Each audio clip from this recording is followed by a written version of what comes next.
درست رسول سلام پیش کیا کہ نقل بلوچ شہدا تھے کہ بلوچ سرزمین کا خاطر کہ نہ جان نہ کرے نسوان سو اور بد مسوری سلام پیش کری ہم بلوچ اسیرہ نہیں کہ بلوچ سرزمین آجویت ہے اور ریاستی حکومت خانہ ڈاکٹر سید مشترکین اذیت برداشت کرتے ہیں لیکن یہ چھوڑ ریاست کو سمجھوتا کریں گے وسلام موتی کا پہ اردو تو کہیں تاکہ دا بعضی مہمان آتے ہیں لیکن شاید براوی یا بلوچی یا سفت لگی موتی کا پہ دے میں تقریبی کہتا پہ اس طرح شیئر موتی کا پہ آج نیشنل ڈیموکریٹک پارٹی کے زیر تمام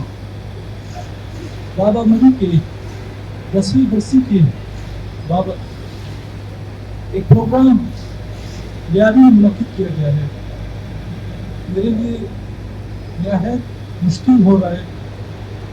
کہ آج کے اپنے مہمان خاص نور علی محمد طالپور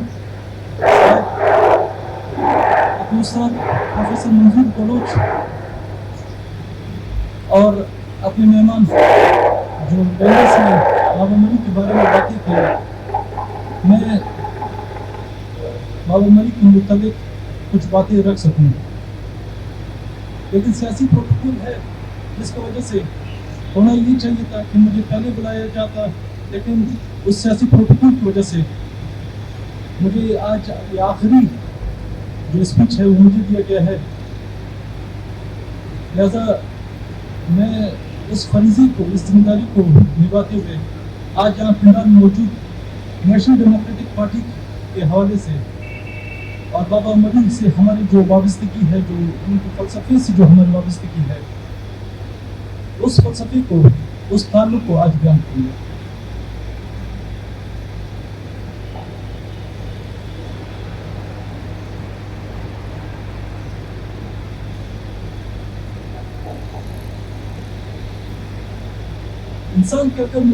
انسان کے بارے میں اگر کہا جائے کہ انسانی فطرت کس طرح کا ہے تو آپ یہ کہہ سکتے ہیں اور یہ کہنا غلط نہیں ہوگا کہ جب انسان اچھے کاموں کی طرف گامزن ہو جائے تو وہ فرشتوں سے بھی آگے نکل جاتے ہیں اور جب انسان غلط راستے پر گامزن ہو جائے تو وہ شیطان کو بھی پیچھے چھوڑ دیتا ہے. انسان کے اندر یہی صفت ہے جو اس کو خیر و شر دونوں جانب راغب کرتا ہے. اب یہ چیز انسانوں پر مبنی ہے کہ وہ خیر کا راستہ اپنائے یا شر کا راستہ اپنائے. اگر کسی بھی معاشرے کا اگر قابو کرنا چاہتا ہو کوئی قابض کوئی اغیار تو یہ مشکل نہیں کہ اس معاشرے کو اس قوم کے لوگوں کی سوچ کو ناکارہ بنایا جا سکے. اور یہی وجہ ہے کہ جہاں جہاں بھی نوآبادیاتی ریاستیں قائم ہوئی ہیں قبضہ گیر اغیار نے سب سے پہلے وہاں کی لباس وہاں کی ثقافت وہاں کی زبان وہاں کی روایت اور تہذیبوں کو پاؤں تلے رونتے ہوئے وہاں کی سیاسی اور معاشی حالت زندگی کو یکسر مختلف کرنے کی کوشش کی.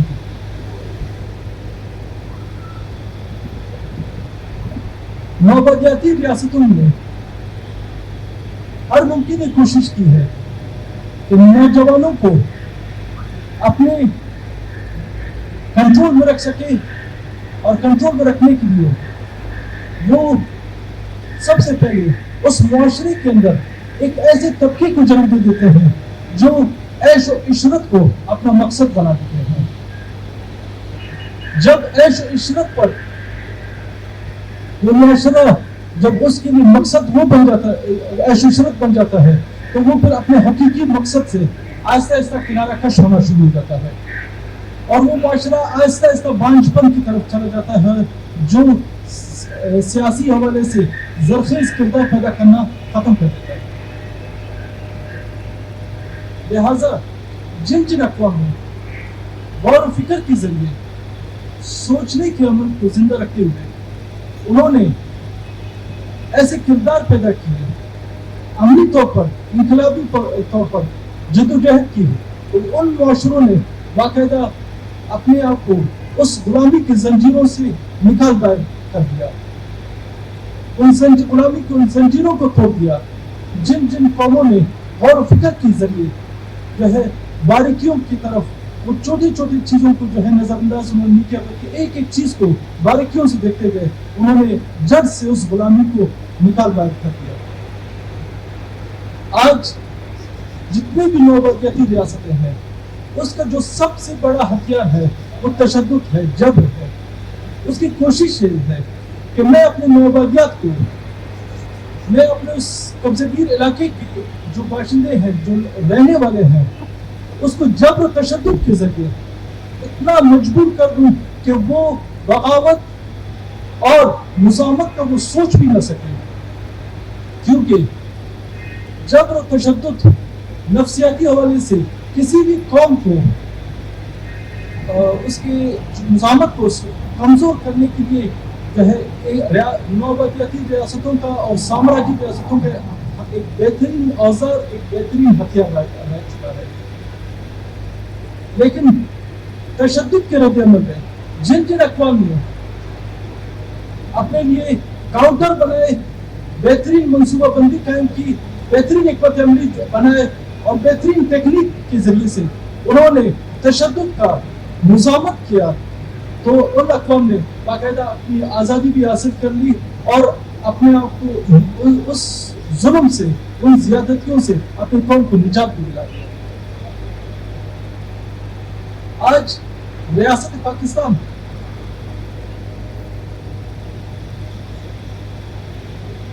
جو اپنے آئین کے اندر کہتا ہے کہ اسلامی جمہوریہ پاکستان، سب سے پہلے اسلامی جمہوریہ پاکستان کے بارے میں ہمیں کچھ چیزیں سمجھنے کی ضرورت ہے کہ آیا وہ کون سے حالات تھے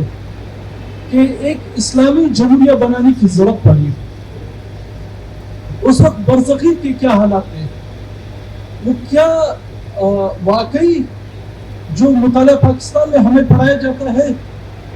کہ جو ہے ہندو بالادستی کی شکل میں جو ہے مسلمانوں کا جو ہے ظلم زیادتیاں ہو رہی تھی، جس کی وجہ سے پاکستان بنانے کی ضرورت پڑی، اور کیا واقعی بلوچ اس عمل کا حصہ رہ چکا تھا جب یہ پاکستان بنایا جا رہا تھا، اور اس کے نظریے کو جو اسلام کی نام کو استعمال کر کے مذہب کو باعثیت ہتھیار استعمال کرتے ہوئے جب اس ریاست کی تشکیل، اس ریاست کی بنیاد بنائی گئی، کیا اس عمل میں بلوچ شامل تھا؟ یہ کچھ بنیادی چیزیں ہیں جس کے اوپر ہمیں اپنا مکمل اپنا توجہ مرکوز ہونا ہے، اس عمل کو سمجھنا ہے۔ اور کیا وجہ ہے کہ گمراہ کن پروپیگنڈے کے ذریعے سے ریاست ہر جگہ یہی کہہ رہا ہے کہ کبھی کسی علامہ اقبال نے خواب دیکھا خطبہ الہ آباد کے ذریعے، خطبہ الہ آباد 1929 کو جو ہے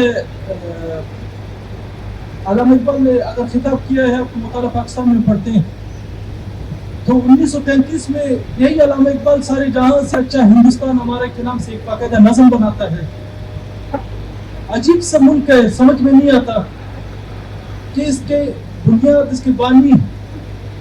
مطالعہ پاکستان میں پڑھتے ہیں بابا قوم محمد علی جناح کو کہا گیا ہے، اور آگے جا کے جو ان کی بہن ہے محترمہ فاطمہ، اس کی قربانیوں کو جو ہے رکھتے ہوئے جو ہے کہا گیا کہ یہ مادری ملت ہے۔ اب اس ریاست کا بنیاد اتنا کنفیوژن پر ہے کہ جو بہن اور بھائی ہے اس کو ایک تو بابا قوم اور ایک مادری ملت یعنی میاں بیوی بنا دیا۔ اب اس کنفیوژن کے ساتھ اس ریاست کی بنیاد ڈالی گئی ہے کہ اس کے جو جب ہم اس کے قرارداد مقاصد کو پڑھتے ہیں تو جو مذہبی علماء کرام ہے وہ اس کی مزاحمت کرتے ہیں کہ بھئی یہ اسلام کی بنیاد پر ریاست بنائی گئی ہے اور وہ اسلامی تعلیمات اس میں شامل نہیں ہے۔ پھر مذہبی کرداروں کو جب دیکھتے ہیں جو سیاست میں موجود ہے، براجمان ہے، اسٹیبلشمنٹ کے ساتھ کندھے سے کندھے ملا کر جو ہے جدوجہد بڑھا رہے ہیں، وہ جو اسلامی شریعت کے اندر چیزیں موجود ہیں اس کے برخلاف، اس سے منحرف ہو کے وہ عجیب سی سرگرمیوں میں ملوث ہے. یہی جمعیت علماء ہند ہندوستان میں دہلی پہ کھڑا ہو کے وہ یہ کہتا ہے کہ ہندوستان میں صرف ایک نظام ہے جو تمام مذاہب تمام اقوام کو متحد رکھ سکتا ہے، وہ سیکولرزم ہے. لیکن پاکستان کے اندر اسی جمعیت کا جو ہے سیکولرزم کا تعریف بدل جاتا ہے، وہ کسی کو کافر کسی کو ملحد قرار دیتے ہیں. تو بظاہر یہ محسوس ہوتا ہے اور یہ یقیناً اس کے شواہد بھی موجود ہیں کہ موجودہ ریاست کو بنانے کا بنیادی مقصد جو بین الاقوامی سامراجی ریاست ہے ان کے عزائم کو تکمیل دینے کے لیے اس کی بنیاد، اس کی داغ ڈالی گئی تھی. اور یہی وجہ ہے کہ بظاہر ریاست نے اپنے ایک آئین کے اندر اسلامی جمہوریہ پاکستان کا ذکر تو کر لیا ہے، لیکن عملی طور پر ریاست کے معاملات میں، ریاستی امور میں نہ کہیں اسلام نظر آتا ہے اور نہ ہی کہیں جمہور، نہ ہی وہاں پر عوام کو وہ اہمیت دی گئی ہے کہ عوام کے جو ہے موقف کو سنا جائے. ایک مخصوص ٹولہ، ایک مخصوص طبقہ پورے ریاست کے نظام پر اثر انداز ہے اور ایک مخصوص قومیت کے پیچھے ایک مخصوص نفسیات کی قومی جو نوآبادیاتی پالیسی ہے، ایک مخصوص قوم کی خاطر، ایک بالادست قوم کی خاطر جو ہے اسے قائم دائم رکھنے کے لیے بلوچ، سندھی اور پشتون اور باقی جو کمیونٹیز ہیں ان کو محکوم رکھا گیا ہے تاکہ ان کے وسائل، ان کے سائل، ان کے سرزمین پر قبضہ کر کے ان کو لوٹا جا سکے. آج ریاست کی پالیسیوں کو دیکھتے ہیں کہ IMF کے ہاتھوں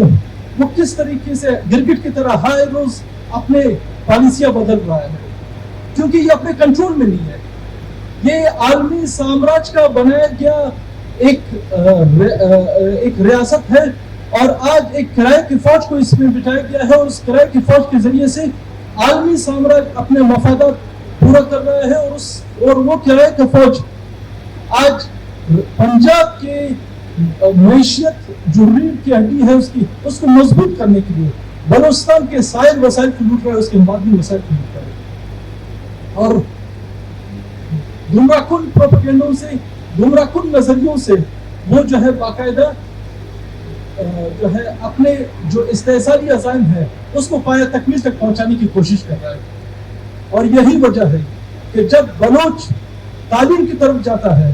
جب بلوچ علم حاصل کرنے کے لیے جاتا ہے، جب بلوچ علم کے حصول کے لیے جو ہے جدوجہد کرتا ہے تو کبھی اس کو تعلیمی ادارے سے اغوا کر لیا جاتا ہے، کبھی وہ گھر سے نکل کے جب اسکول کی لیے جا رہا تھا اس سوزوکی وین سے اتر کے اس کو لاپتہ کر دیا جاتا ہے، کبھی ہاسٹلوں سے اس کو جو ہے لاپتہ کیا جاتا ہے، یا تو کبھی ہم دیکھتے ہیں جو ہمارے کتب خانے ہیں جس طرح بیاری مدیر ایکسپریس میں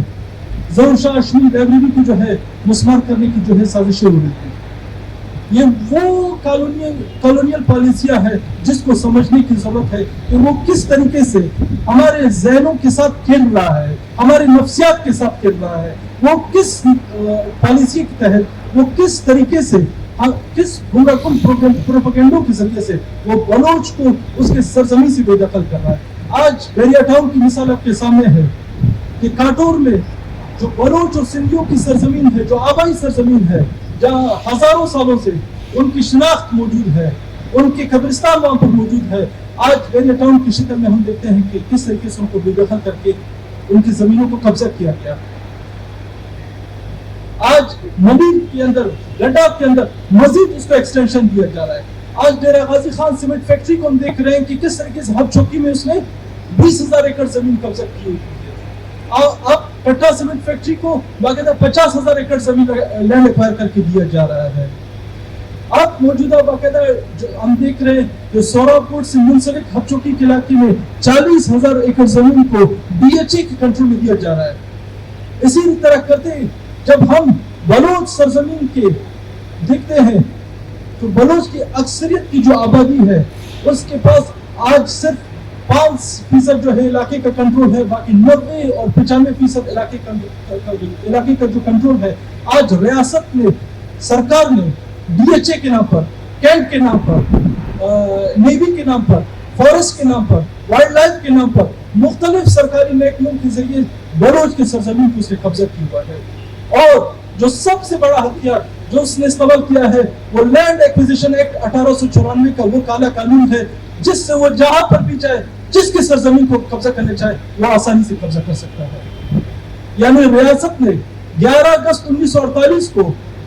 اقوام متحدہ کا ممبر بننے کے لیے universal declaration for human rights 1948 جو عالمی منشور ہے انسانی حقوق کا، جس کو بنایا اسی وجہ سے کیا تھا کہ محکوم اقوام کے اوپر ظلم نہ کیا جا سکے، محکوم قوموں کے استحصال نہ کیا جا سکے، اس میں باقاعدہ زندہ رہنے کا حق دیا گیا، وہاں اس میں باقاعدہ زندہ ان کی جو محکوم اقوام کی زمینیں ہیں اس کو محفوظ رکھنے کے جو ہے اس میں چارٹر موجود ہے، لیکن اس میں کسی کو جبرن اس کی زمین سے بے دخل نہیں کیا جائے گا۔ لیکن اس کے باوجود ریاست پاکستان 11 اگست 1948 کو ڈکلیریشن کو دستخط کرنے کے باوجود آج بلوچ کے ہر انچ کو وہ قبضہ کرتا ہوا جا رہا ہے۔ وہ لینڈ ایکوزیشن ایکٹ کے اس قانون کو غلط طریقے سے استعمال کرتے ہوئے ادارہ جاتی نظام یعنی انسٹیٹیوشنلائز طریقے سے وہ بلوچ کی سرزمین کو قبضہ کر رہا ہے، اور اس کی مثال ہم ریکارڈک میں دیکھ رہے ہیں، اس کی مثال ہم سینڈک میں دیکھ رہے ہیں، اس کی مثال ہم جو ہے سی پیک میں دیکھ رہے ہیں کہ کس طریقے سے آہستہ آہستہ وہ ریکارڈک، سینڈک اور سی پیک کے نام سے ایک ڈیموگرافک چینج لانے کی کوشش کر رہا ہے۔ بلوچ کو اس کی سرزمین سے عملی بے دخل کرنے کی خاطر، بلوچ کی مزاحمت کو مکمل مسترد کرنے کی خاطر، مکمل ختم کرنے کی خاطر وہ باقاعدہ آباد کاری کا ایک نیا سلسلہ اس نے کھڑا کر دیا ہے۔ یہی ریکارڈک جب مولانا عبدالحق کا پیٹیشن سپریم کورٹ میں داخل تھا اور منظور ہوا کہ ریکارڈک میں جو برائے جمن جو ٹیتیان کاپر کمپنی ہے، جو بیرک گولڈ جو موجودہ کمپنی کا اونر ہے، یہی ٹیتیان کاپر کمپنی کے نام سے اس نے رجسٹر کیا تھا، یہ استحصال کر رہا ہے مقامی لوگوں کا۔ افتخار محمد چودھری سپریم کورٹ جو چیف جسٹس ہے سپریم کورٹ کا، 2013 میں اس کے 148 صفحوں کے ججمنٹ ہے، اس میں وہ بتا رہا ہوتا ہے کہ کس طریقے سے وہ ریاست کا اور بلوچستان کے عوام کا بدترین استحصال کر رہا ہے، لیکن اس کے باوجود کمیشن خور ایجنٹوں نے اور جو عالمی سامراج کی کرایہ داری جو اسٹیبلشمنٹ بیٹھی ہوئی ہے، اس نے ایک دفعہ پھر ریکارڈنگ کو جو ہے عالمی سامراجوں کے ہاتھوں دے دیا۔ اب تو باقاعدہ سعودی بھی شامل ہو گیا، اور اس کے بعد جو چائنا کا جو کردار ہے وہ ہم روز بروز ہم دیکھتے جا رہے ہیں کہ کس طریقے سے وہ فینسنگ کے ذریعے سے وہ مختلف ابو استعمال کر کے بلوچ کو جو ہے بے دخل کرنے کی کوشش کر رہا ہے۔ لہذا آج ریاست کے اندر، ریاست اس رویے کے خلاف، اس نوبادیاتی پالیسیوں کے خلاف بلوچ سرزمین جو باج نہیں ہے، زرخیز ہے، ہر گلی کوچی میں وہ باقاعدہ وہ بلوچ کا سیاسی مزاحمت وہ ہر گلی کوچی میں دیکھ رہا ہے، چاہے وہ الفاظ کی شکل میں ہو یا کسی اور شکل میں، وہ بلوچ کی مزاحمت کو اس کا سامنا کرنا پڑ رہا ہے۔ اور یہی وجہ ہے کہ ریاست جرائم پیشہ افراد کو فروغ دیتے ہوئے وہ کوشش کر رہا ہے کہ بلوچ کی جو سماجی خدوخال ہے، جو سوشل آرڈر ہے، اس کو میں اتنا کرپٹ کروں، ان کو منشیات کی طرف اتنا میں دھکیل دوں، ان کو گٹکے اور باقی جو نشاور چیزیں ہیں ان کو اس طرح دھکیل دوں، ان کو جرائم پیشہ افراد کے ہاتھوں میں اس طرح پھنسا دوں کہ یہ اپنے سائل وسائل کی بات کرنے سے پہلے 1000 بار سوچے۔ اور یہی وجہ ہے کہ آج ہم لیاری کے اندر دیکھ رہے ہیں کہ جو کئی دہائیوں تک سیاسی حوالے سے جو ہے وہ کردار پیدا کر رہا تھا بلوچ کی مزاحمت کے حوالے سے، آج لیاری کے ساتھ جو ظلم ہوا، زیادتی ہوا، وہ بھی ہم نے دیکھا کہ کس طریقے سے جرائم پیشہ افراد کو یہاں پر مسلط کر کے ان کو حکومتیں دی گئی، اور ان کے ذریعے سے جو بلوچ نوجوان ہے ان کو ان کے ذہنوں کو ناکارہ بنا دیا گیا۔ ان کو کوشش کیا گیا کہ وہ اپنے اصل مقصد اصل موقف سے وہ ہٹ جائیں, اور جو ہٹ نہیں رہے تھے تو ٹارگٹ کلنگ کے ذریعے سے یا نسل کشی کے ذریعے دیگر ذرائع اختیار کرتے ہوئے ان بلوچ نوجوانوں کو خوفزدہ کر رہے تھے. کیونکہ میں نے کہا کہ ریاست کا سب سے بڑا ہتھیار جبر و تشدد ہے, اور وہ جبر و تشدد کا ہتھیار استعمال اسی وجہ سے کرتا ہے کہ بلوچ کو اس کی مزاحمت سے دور رکھ سکیں, بلوچ کو اس کی مزاحمتی سوچ سے دور رکھیں. لیکن آج بیاری میں بابا مری کے حوالے سے اس جلسہ کا اہتمام نے یہ ثابت کیا ہے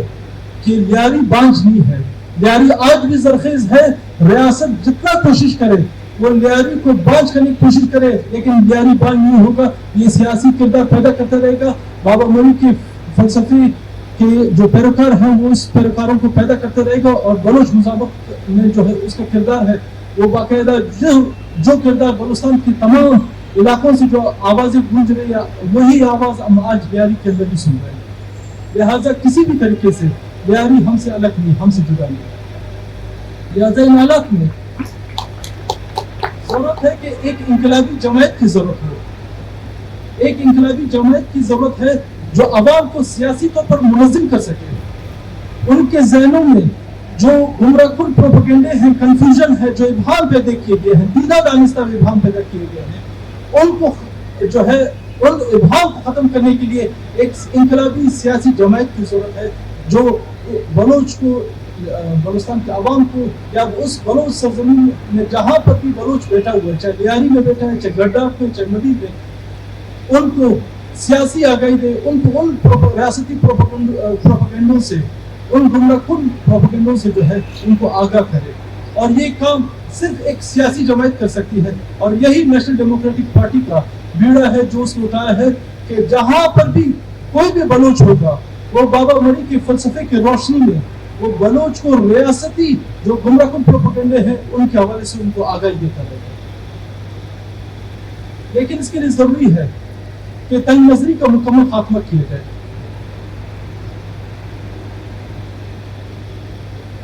اگر تنگ نظر رویہ بعض وقت ریاست دیدہ دانستہ ایسے کردار پیدا کر دیتا ہے جو ہم بلوچ نیشنلزم کی سیاست کو جمود کی طرف دھکیلنے کی کوشش کرتی ہے. لیکن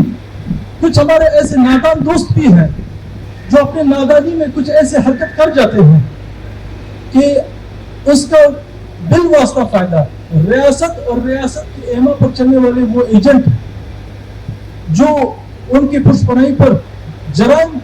کو جو ہے معاشرے میں پھیلا رہے ہیں, یہ ان کو فائدہ چلا جاتا ہے. لہذا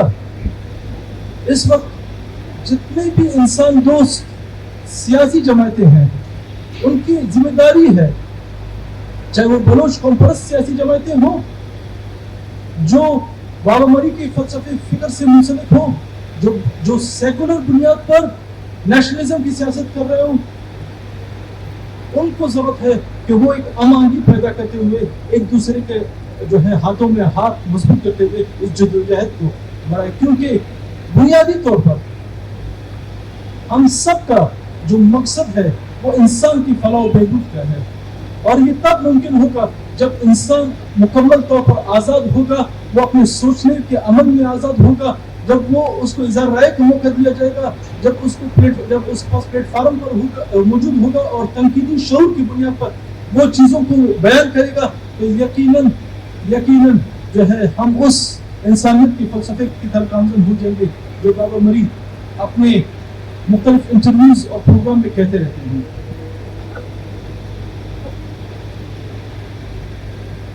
آخر میں آج کے اس پروگرام کے مناسبت اس اسٹیج کے ذریعے جو منیر میں ظہور شاہ ہاشمی لائبریری ہے اس کو مسمار کرنے کی جو سازش ہو رہی ہے, یا اس کے لیے جو وہاں پر جو پروسیس ان کا آغاز ہو چکا ہے,